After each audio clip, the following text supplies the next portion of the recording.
Suppose you're studying for an economics exam that's coming up, and you're thinking about how many cups of coffee that you're going to need to drink while studying for your economics exam. So, you know that each additional cup of coffee gives you some benefit. It's going to help caffeinate you and keep you awake and alert, but there's also a cost, right? So, you have to go pay for that cup of coffee.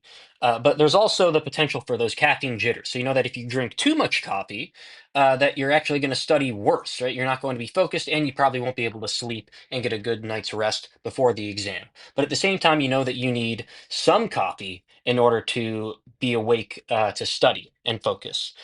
So we have a table here with our cups of coffee, and we want to find the optimal level of coffee that we need to drink to study. How many cups of coffee should we drink? We want to find where marginal benefit equals a marginal cost.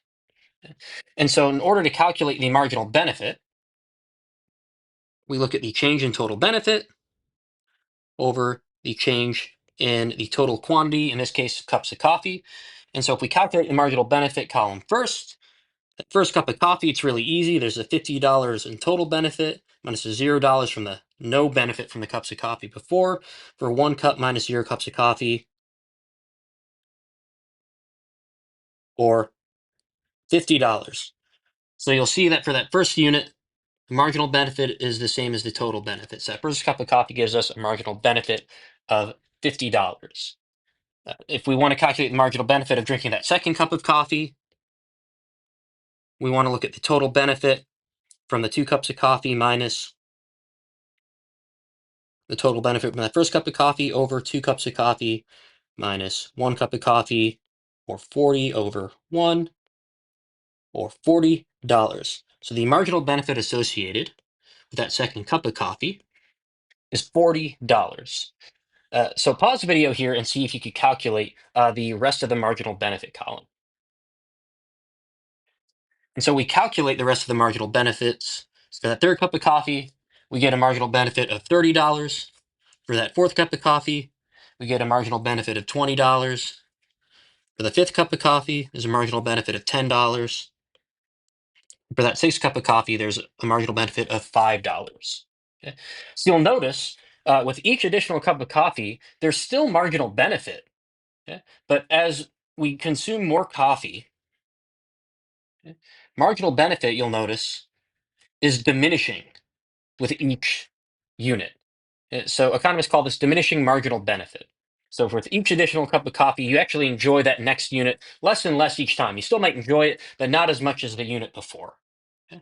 So let's calculate the marginal cost to find our optimal level of cups of coffee, right? So we know the benefits. Right?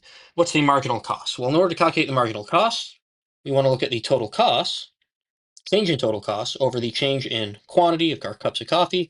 So for that first unit, it's very easy, 10 minus 0 over 1 minus 0.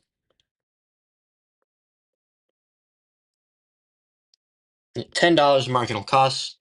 Yeah, that first unit is going to be equal to the total cost, marginal cost, and total cost.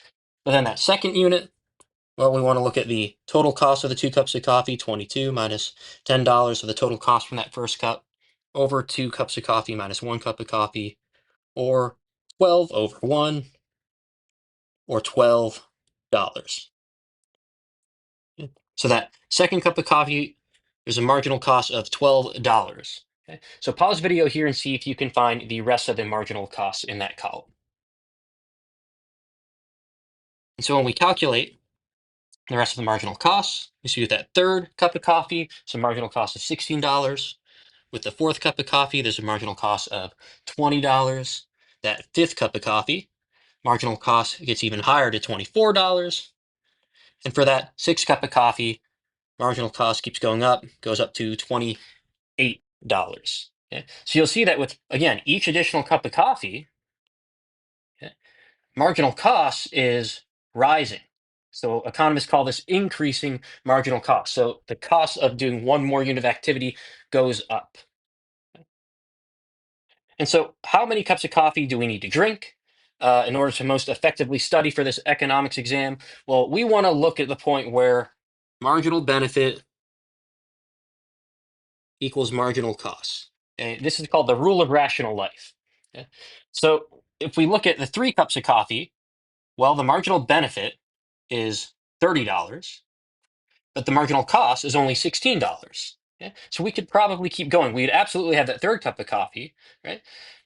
If we look at the fifth cup of coffee, well, the marginal benefit is only $10 and the marginal cost is much higher at $24. We shouldn't have the fifth cup of coffee because it's actually going to make us worse off, right? It costs more on the margin uh, than it does in marginal benefit. And so that fourth cup of coffee, you see, marginal benefit equals marginal cost. So we're going to consume so long as the marginal benefit is greater than or equal to the marginal cost. So in this case, 4 cups of coffee is the optimal level of coffee that we need to drink to most effectively study for this economics exam.